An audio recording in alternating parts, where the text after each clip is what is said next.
그리스도인은 탐심을 경계하고 물리쳐야 됩니다. 탐심으로 인해서 사람이 진실하지 못하고 위선적, 가식적이 되며 피를 나눈 형제가 아니라 또 서로 앙숙이 되는 관계가 다 무너지게 되는 거죠. 그리고 어리석은 부자처럼 다른 사람에 대한 배려 없이 오직 자기만을 위해 쌓아두고 사는 영원히 피폐한 자가 되는 이유 때문입니다. 오늘 여러분이 그런 상황에 처해 있다고 생각해 보십시오. 오늘 여러분이 그 주인공이라고 생각해 보세요. 요즘 세상에 다들 돈 하고 사는데 돈은 내게 있으나 내 삶이 위선에 쩔어 있고 인간관계가 다 깨져 있고 사람이 아예 없다는 뜻이 아니라 주변에 죄다 도둑님들만 있는 거죠. 나와 똑같이 겉으로 선한 척 착한 척 탈을 쓰고 속내는 어떻게 하면 나를 이용해 먹을까, 어떻게 하면 돈 한 푼이라도 빼앗아 갈까, 형제 자매부터 시작해서 죄다 그런 사람들만 내 곁에 있다면 그저 자기 육신의 만족을 위해서라면 뭐라도 하고 또 얼마가 들든지 아끼지 않지만 다른 사람을 위해서는 10,000원짜리 한 장 쓰기 아까워서 덜덜 떠는 오늘 내가 그렇게 살고 있다면 여러분 그 인생이 복되다고 여겨지겠습니까? 예수 믿고 교회 다니니까 그 어디나 천국이 되겠어요? 지옥도 그런 지옥이 없죠. 그 삶을 누가 행복하고 가치 있다고 여길 것이며 일평생 그런 삶을 산 사람이 생의 마지막 순간에 나는 일생을 보람있고 가치 있게 살았다 자평하면서 편안히 눈을 감을 수 있겠습니까? 무엇보다도 하나님이 그 인생을 어떻게 평가하시겠어요? 예수님이 11장에서부터 계속해서 탐심에 대해 경계하신 이유는 이런 일련의 상황들이 탐심을 포기하지 않는 한, 탐심을 마음속에 품고 사는 날 벌어질 것이 뻔하기 때문에 그런 파국을 맞게 될 인생들을 불쌍히 여기시고 한 사람의 영혼을 정말로 사랑하시기 때문에 하신 말씀이에요. 세상에서도 또 타정교회에서도 무소유를 가르치고 욕심 내려놓고 살라 이렇게 말하지만 예수님의 말씀은 차원이 다른 말씀입니다. 우리가 때 되면 살아온 인생을 정산하는 순간이 반드시 오게 되고 그 인생에 대해 자평, 타평, 하나님 평 또한 반드시 있게 될 것입니다. 인생은 되돌림이 없습니다. 윤회가 없어요. 가진 자나 못 가진 자나 높은 자나 낮은 자나 누구에게나 한 번뿐인 것이 인생입니다. 지금부터가 중요합니다. 지금까지 우리가 어떻게 살아왔든 남은 시간들을 기회 삼아서 주님의 말씀에 순종하여 탐심을 물리치고 살아야지 되는 것입니다. 어떻게 해요? 오늘 본문은 바로 거기에 대한 말씀입니다. 22절 말씀 보십시오. 또 제자들에게 이르시되 그러므로 내가 너에게 이르노니 너희 목숨을 위하여 무엇을 먹을까 몸을 위하여 무엇을 입을까 염려하지 말라. 목숨이 음식보다 중하고 몸이 의복보다 중하니라. 우리가 수도 없이 들은 말씀이죠. 그런데 이 말씀 들을 때마다 우리 머릿속에 남는 건 무엇을 먹을까 무엇을 입을까 염려하지 말라 하는 말씀이에요. 먹고 사는 것에 대한 근심 염려를 내려놓으라는 말씀이구나 이렇게 생각하고 만다는 것이죠. 그런데 주님은 그런 차원의 말씀을 하신 게 아니에요. 이 말씀을 그렇게 적용하기 때문에 우리 삶 가운데 딜레마가 생기는 거 아니겠어요? 하나님께서 다 먹이시고 입히신다면 이 땅에 아사자는 왜 나오는 것입니까? 통계에 따르면 지금도 5초에 한 명씩 굶어 죽는 사람이 지금도 계속해서 나온다고 합니다. 그들이 다 하나님의 백성이 아니라서 그런 거예요. 하나님 안 믿고 우상 숭배해서 죄가 많아서 그런 거예요. 그 중에 지금 나보다 신앙 좋은 사람, 숨이 끊어지는 순간까지 하나님 붙들고 하나님께 살려달라고 기도했던 사람 왜 없겠어요?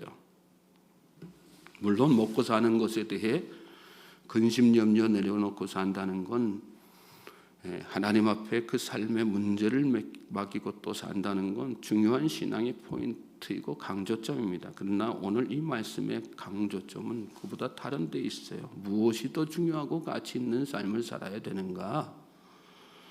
우리가 신앙인으로서 이 땅을 살아갈 때 어디에 초점을 맞추어 사는 것이 옳은 것인가? 그래서 이 말씀을 특별히 오늘 누가복음에는 무리가 아니라 누구에게 제자들에게 하셨다 이 말씀이 기록되어 있는 거 아니겠어요? 그래야 탐심이 버려지기 때문에. 여기 말씀에 나오는 목숨은 헬라어로 푸시케인데 영혼, 정신이라는 뜻입니다. 이 말을 영어로 읽으면 사이키, 우리가 자주 듣던 사이콜로지, 사이코, 사이코패스가 다 여기서 나온 겁니다.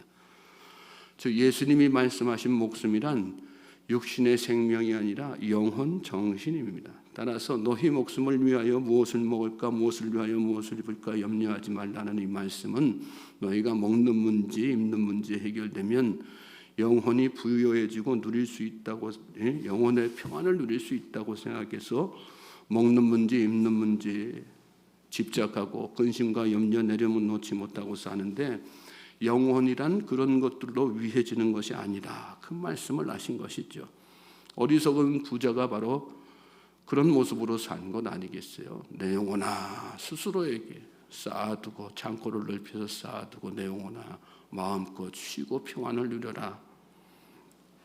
오늘 우리도 다 그렇게 사는 사람들 가운데 하나예요. 사람들이 흔히 하는 이야기 중에 나한테 뭐 얼마만 있으면 더 이상 바랄 것이 없겠네. 이 버릇처럼 우리도 무의식 가운데 생각 없이 이렇게 살면 다 그렇게 산단 말이죠. 목숨이 음식보다 중하고 몸이 의복보다 중하니라. 정말 중요한 건 영혼 그 자체, 정말 위해야 하는 건 정신 그 자체라는 말씀이고요. 주님은 우리가 진정으로 영혼을 위하는 일이 무엇인지를 깨닫기를 원하시는 것입니다. 그러면서 비유를 들어서 말씀을 계속하세요. 24절부터 28절 말씀.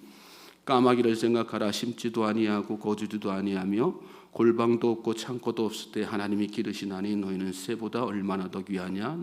또 너희 중에 누가 염려함으로 그 키를 한 자라도 더할 수 있느냐. 그런즉 가장 작은 일도 하지 못하면서 어찌 다른 일들을 염려하느냐. 백합화를 생각하여 보라. 실도 만들지 않고 짜지도 아니하느니라. 그러나 내가 너에게 말하노니 솔로몬의 모든 영광으로도 입은 것이 이 꽃 하나만큼 훌륭하지 못하였느니라. 오늘 있다가 내일 아궁이에 던져지는 들풀도 하나님이 이렇게 입히시거든. 하물며 너희일까 보냐. 믿음이 작은 자들아. 여기서도 마찬가지. 하나님이 뭘 더 중요하게 생각하시느냐를 생각하라는 말씀 아니겠어요? 까마귀도 백합화도 아끼시는 분이신데 하물며 너희의 영혼을 하나님께서 얼마나 가치 있게 여기시고 위하시겠느냐. 정말 가치 있고 여기시기 때문에 아들이신 독생자 예수 그리스도 이 땅에 보내셔서 친히 십자가에 달려 죽게 만드신 거 아니겠느냐. 아직 십자가에 달리시지는 않았지만 그런 메시지가, 그런 복음적 메시지가 이 안에 다 들어있는 것 아니겠어요? 먹는 거 입는 것보다 영혼을 더 중요하게 여기시는 하나님의 그 마음을 10분 깨달아서 영혼을 위해 진정으로 유익한 일이 무엇인지 그 일을 위해 살라는 말씀을 하신 것입니다. 특별히 말씀 중에 가장 작은 일도 하지 못하면서 어찌 다른 일들을 염려하느냐. 여기 가장 작은 일은 뭐예요? 정말 중요하고 가치 있게 여기는, 내가 작게 여겼던, 별로 생각하지 않았던 그 일이 정말 중요하고 가치 있는 일이라는 걸 다시 한번 깨닫게 하시는 그런 말씀이죠. 저는 저와 여러분이 하루를 살아도 주님의 이 말씀 속에 담겨있는 강력한 우리의 영혼을 깨우시는 그 메시지를 잘 깨달아서, 오늘 이 하루 내가 살 때 정말 내가 위해야 되는 것이 무엇이고 뭘 더 중요하게 생각해야 되는가 고민하고, 또 그것을 위해서 마땅히 해야 할 일을 해나가는 복된 주의 백성들 되시길 바랍니다. 29절부터 32절 말씀 보세요. 너희는 무엇을 먹을까 무엇을 마실까 하여 구하지 말며 근심하지도 말라. 이 모든 것은 세상 백성들이 구하는 것이라. 너희 아버지께서는 이런 것이 너희에게 있어야 할 것을 아시느니라. 다만 너희는 그의 나라를 구하라. 그리하면 이런 것들을 너희에게 더하시리라. 적은 무리여 무서워 말라. 너희 아버지께서 그 나라를 너희에게 주시기를 기뻐하시느니라. 결론적인 말씀을 하고 계시는 거죠. 너희는 무엇을 먹을까 무엇을 마실까요 구하지 말며 근심하지도 말라. 근심하면 할수록 오히려 영혼의 해가 되기 때문에 경계하신 말씀이에요. 그런 것들은 하나님을 모르는 영혼의 가치를 모르는, 하나님이 뭘 정말 진정으로 위하시는지를 깨닫지 못하는 세상 백성들이나 하는 것이다. 너희가 해야 할 일은 그러므로 영혼을 위하여, 참된 영혼을 위한 진짜 중요한 일, 그것이 뭐예요? 그분의 나라, 하나님의 나라, 하나님께서 주시는 참된 평강, 먹고 사는 문제의 차원을 떠나서 변함없이 어떤 상황에 있든지 하나님께서 주시고자 하는, 하나님께서 기뻐하시는 그 나라를 갈망하고 또 기도하면서 그 일을 위한 일에 최선을 다하면서 살라는 그런 말씀이죠. 오늘 저와 여러분이 그런 마음으로 하나님의 나라를 구할 수 있게 되길 주님의 이름으로 소망하고 축복합니다. 이 말씀 가지고 우리에게 가서 열심히 전도해야지 된다, 그렇게 적용하기도 하는데, 전도하는 것 중요하죠. 반드시 우리가 영혼 구원해야지 되는 거 우리의 사명 아니겠어요? 그러나 그 이전에 내가 먼저 하나님의 나라가 내 안에 임하기를, 그걸 내 영혼을 유익하게 하는 그 일에 우리가 먼저 최선을 다해야지 되는 것입니다. 이 하루도 여러분의 상황이 어떠하든지 하나님, 저에게 제 영혼을 위해서 하나님께서 예비하신 그 하나님의 나라가 온전하게 임하게 하여 주시옵소서 기도하며 나아갈 수 있게 되길 바랍니다. 33절 34절 보면 너희 소유를 팔아 구제하여 나에 가지지 아니하는 배낭을 만들라. 곧 하늘에 든 바 다함이 없는 보물이니 거기는 도둑도 가까이 하는 일이 없고 좀도 먹는 일이 없느니라. 너희 보물이 있는 곳에는 너희 마음도 있으리라. 그러면서 예수님은 다시 한번 우리가 소망해야 될 하나님 나라의 중요성에 대해서 말씀하셨어요. 하나님의 나라가 내 안에 온전하게 임하는 게 참 중요한 거고요.